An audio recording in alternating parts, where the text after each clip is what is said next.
नमस्कार मित्रांनो, मराठी माणूस प्रदीप। महाराष्ट्र राज्याची निवडणूक संपली आणि ती निवडणूक झाल्यानंतर लगेचच संतोष देशमुखांचा खून झाला आणि तो निर्घुण खून इतका भयंकर होता की संपूर्ण महाराष्ट्राला लाजवेल।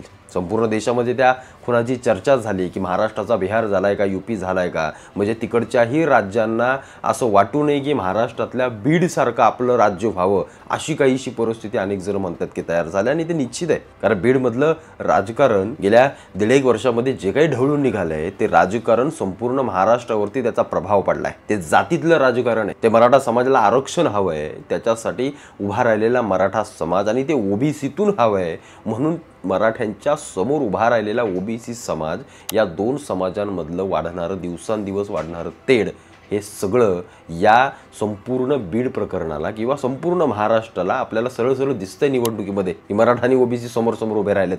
म्हणजे फक्त लोकच नाही, समाजच नाही, तर राजकारणामध्ये राजकीय दृष्ट्या देखील या समाजांना एकमेकांसोबत भिडवलं जात आहे आणि त्यातून आपली पोळी भाजून घेतली जाते। ज्या संतोष देशमुखांचा खून झाला, ते खून झाल्यानंतर हे जेव्हा प्रकरण तापायला लागलं तेव्हा मी या सगळ्या गोष्टीवरती बोललो होतो की संतोष देशमुख हा एक मनुष्य म्हणून पहा। तो मराठा आहे की कोण आहे की कुठल्या जातीचा आहे की धर्माचं हे महत्त्वाचं नाहीये, तो एक माणूस आहे। म्हणजे द्वेष असू शकतो ना, म्हणजे खुन्नस तर प्रत्येकाची असते। तुम्ही तुमच्या घरात घ्या, नाही तर तुम्ही तुमच्या समाजात घ्या, नाही तर कुठेही जा, पण याचा अर्थ असा नाही सध्या तरी लोकशाहीमध्ये की आम्ही कोणाचाही खून करून तो निर्घुण हत्या करून काहीही करू आम्ही। पण संतोष देशमुखांचा खून झाला आणि त्या खुनानंतर जी नावं समोर येऊ लागली ती नावं अनेकांना हादरवणारी होती। ती नावं इतकी भयंकर होती की त्याच्यामध्ये अगदी धनंजय मुंडेंपर्यंत हे सगळं जाऊन प्रकरण पोहोचलं होतं। अगदी मुंडेंपर्यंत वरती सगळेजण सांगत होते की हे वाल्मिक कराड मुंडेंच्या निकटवर्ती आहेत। जे मुंडे आत्ता या महायुतीसोबत आलेत, पहिले शरद पवारांसोबत होते, अजित पवार फुटायच्या आधी, आणि ही सगळी लोक महाराष्ट्रामध्ये राहून या सगळ्या लोकांना चालवतात, राजकारण्यांना चालवतात। म्हणजे वाल्मिक कराडचं सांगतोय मी, जी या सगळ्या लोकांची संलग्न आहेत, जे अजित पवारांच्या गाडीतून एका कुठल्या व्यक्तीच्या गाडीतून अजित पवारांच्या ताफ्यातल्या त्या CIDच्या ऑफिसमध्ये पुण्यामध्ये आले। तिथं आल्यानंतर ते सांगतात की मी दोषी असेल तर मी काय वाटेल ती शिक्षा घ्यायला तयार आहे। दोषी नव्हते तर 20 दिवस पळाले का, सगळ्यात महत्त्वाचा मुद्दा।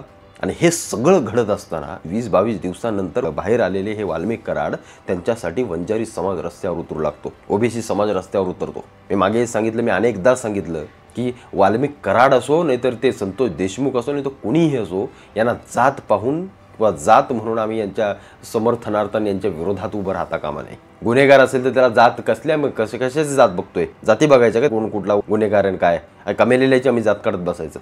म्हणजे इकडे संतोष देशमुखांची हत्या झाली म्हणून मराठा समाज अख्खा पेटून उठला यांच्या विरोधात, आणि इकडे यांची सगळी नावं निघतात म्हणून अख्खा आमचा ओबीसी समाज या मराठ्यांच्या विरोधामध्ये पेटून उठला आहे। म्हणजे जे प्रकरण घडलंय जे काही खुनांचं त्याच्यामध्येही आम्ही जात जोडतोय।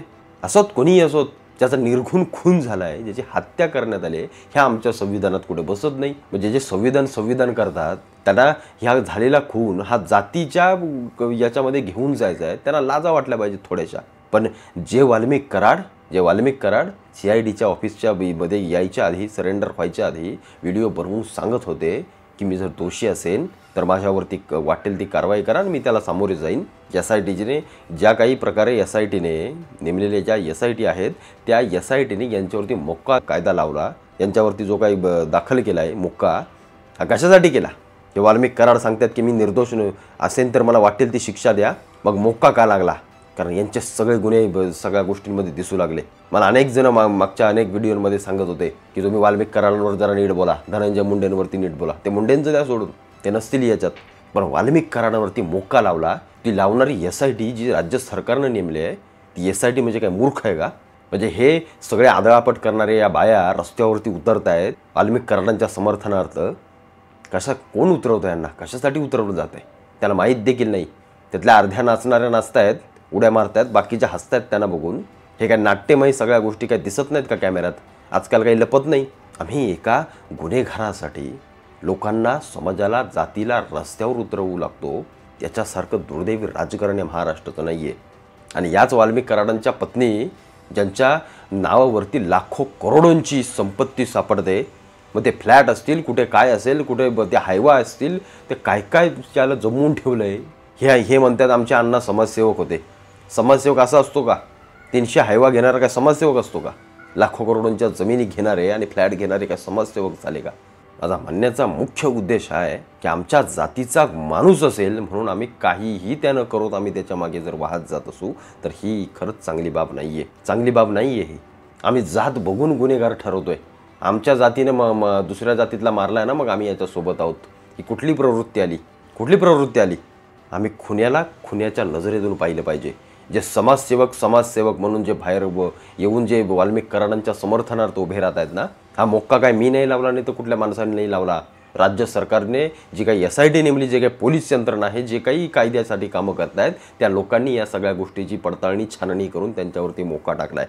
त्या मोक्क्याअंतर्गत आता काही जन्मठेप होते, 5-10 लाखाचा दंड होतोय. आता 5-10 लाखाचा दंड म्हणजे ते एखादा जुना हायवा बिवा विकून टाकला तरी तिच्या आयला 20-1 लाख रुपये येतील जाग्यावर. ते असे भरून बाहेर निघतील परत. यांच्यावरती जर कठोर कारवाई करायची असेल तर यांना जन्मठेप आणि अशा काही शिक्षा सुनवाव्या लागतील.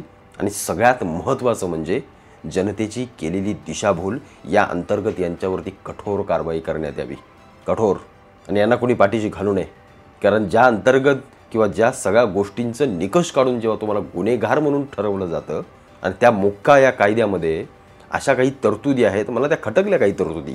म्हणजे ज्या हायकोर्टाच्या जेव्हा हा निकाल मोक्काचा त्यांना कुठली शिक्षा द्यायची, जेव्हा ह्या हायकोर्टाचे जे कोणाचे जज आहेत, कोण आपण म्हणतो ते, त्यांच्या सल्ल्याने राज्य सरकार ठरवणार की यांना कुठली शिक्षा द्यायची, यांच्यासाठी कुठला वकील उभा करायचा. म्हणजे इथेही वाचवण्याचा बरोबर अगदी मार्ग काढून ठेवला आहे. 5-10 लाख रुपयाचा दंड तर ते कोणी आजकाल बरेच सामान्य माणसाच्या खिशात झाडले तरी 5-10 लाख रुपये सापडतात. या सगळ्या घटना पाहता या लोकांना अजूनही कुठे ना कुठेतरी सॉफ्ट कॉर्नर दिसतोय का, हा सगळ्यात महत्त्वाचा प्रश्न उभा राहतो. कारण आधीच 20-1 दिवस गेलेत, त्याच्यानंतर अजून हा मोक्का लावायला 7-8 दिवस गेले, अजून पुढे काय काय होत चाललंय हे सगळ्यात महत्त्वाची गोष्ट आहे. पण वाल्मिक कराडांची संपत्ती दाखवून देते की हा माणूस हा समाजसेवक नव्हता, हा माणूस जनतेसाठी जगणारा नव्हता.